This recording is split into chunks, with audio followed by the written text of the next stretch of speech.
Pronto, né? Vamos lá.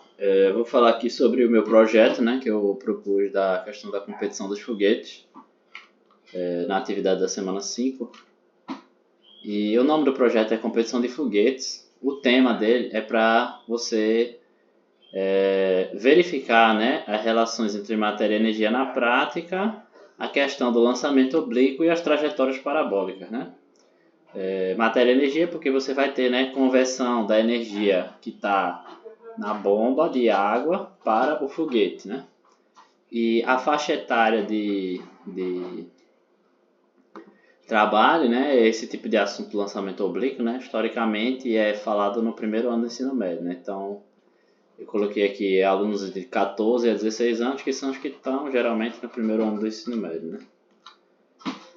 Aí como objetivo, né? Esse é um projeto relativamente interdisciplinar, né? Em que você vai ter que aliar conhecimentos de física e matemática para observar essa questão da transformação da energia e também utilizar o método científico, né?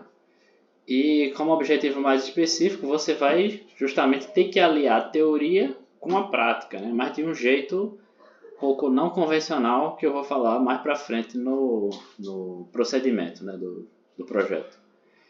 Então, você vai estimular o trabalho em equipe, né, focando nessa coisa aqui do grupo de 6 estudantes, né? Como a gente viu aí nas aulas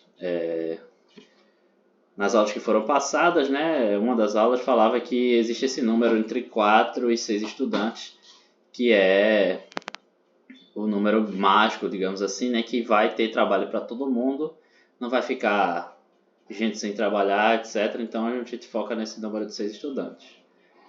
E também isso aqui vai ajudar os estudantes a aprenderem a dividir um problema em etapas, né, que é importante, principalmente na física, né, quando você vai tentar atacar um problema de uma vez só, às vezes é um pouco complicado.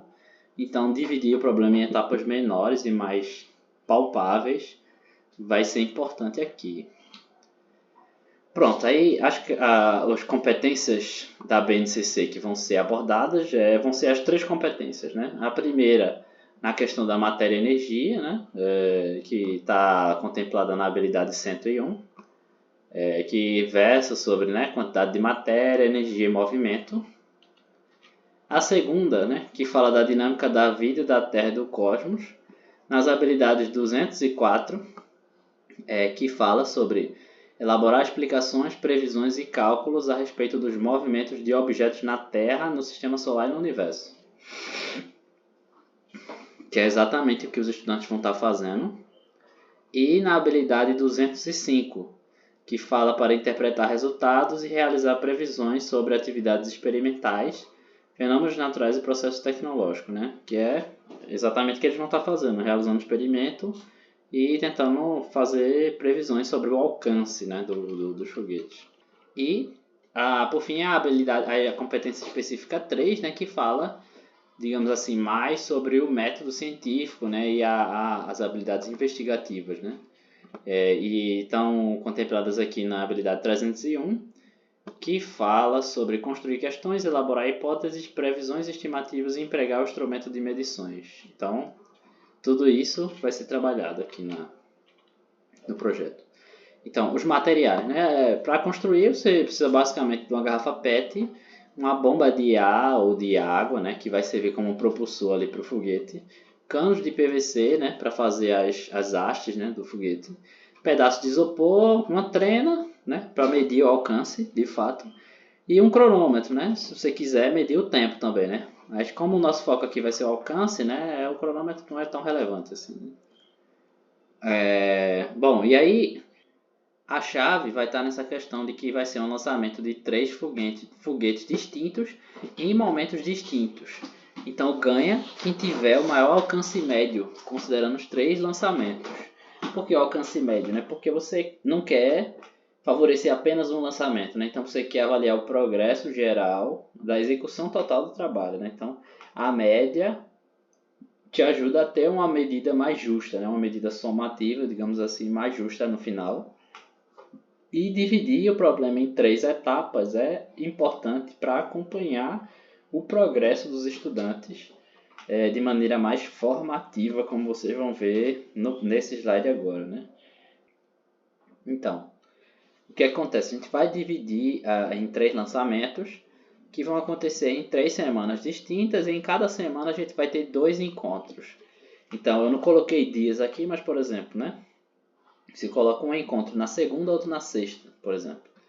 No primeiro encontro da primeira semana, você vai ter uma breve explicação sobre o aparato experimental, como você monta, né, mais ou menos o foguete, como faz para ele lançar e deixa os alunos livres para explorarem coisas como o formato do foguete, variáveis de qual ângulo que ele vai lançar, quanto de água ele vai colocar na bomba para poder lançar o foguete, etc. Aí passou, isso segunda-feira, né? Aí passou até sexta, por exemplo, que vai ter o segundo encontro. E aí o professor mede o progresso da montagem do foguete, faz um auxílio ali e realiza um primeiro lançamento. Após isso, volta para a próxima semana, na segunda-feira. Então, na segunda-feira, aí sim você tem uma aula expositiva sobre o lançamento oblíquo e quais são as variáveis mais importantes no lançamento oblíquo. Então, aqui que está a chave, né? O pessoal que prestar atenção na aula semana 2 do primeiro encontro, né? Vai conseguir ver quais são as variáveis importantes para melhorar o alcance. Então, isso na segunda-feira. Aí eles têm que construir um novo protótipo para fazer o lançamento na sexta, no outro segundo encontro. Então, na sexta eles tiram eventuais dúvidas sobre o novo protótipo e realizam esse novo lançamento, né? Então, na próxima semana, 3, encontro 1, na próxima segunda, o professor estabelece um ranking parcial e comenta sobre os fatores de não idealidade, né, que podem influenciar também, né, porque eles estão realizando um lançamento oblíquo, mas não é um lançamento oblíquo ideal, né? Você tem a questão da resistência do ar, você tem o formato do foguete que pode influenciar na força de arrasto ali, né, que é a resistência do ar. Então, tudo isso são fatores a mais que não foram comentados na primeira aula, né?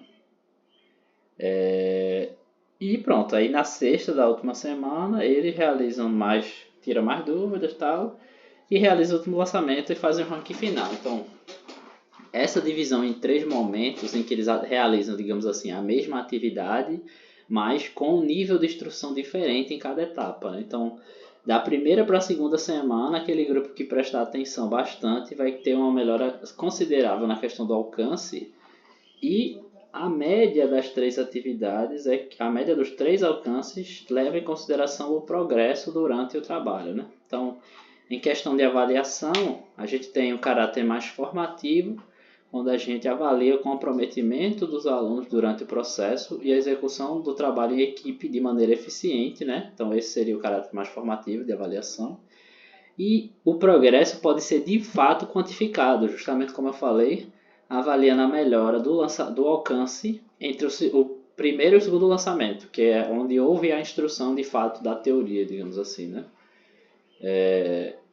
E o ranking final serve como uma maneira mais somativa, comparativa, né, de comparar os estudantes entre si e fechar uma nota, digamos assim, né, que seja justa, porque você vai considerar a média, né, que vai servir ali como avaliação final. Então, basicamente era isso. As referências que eu usei foram essas daqui, né? São 2 artigos de ensino de física, e o segundo é que no segundo ele retrata bem o procedimento de montagem do aparato experimental, né? Então o professor pode se basear no artigo aqui para fazer a montagem, que não é muito difícil, né? A maior dificuldade seria conseguir a bomba d'água, digamos assim, né? Então basicamente é isso.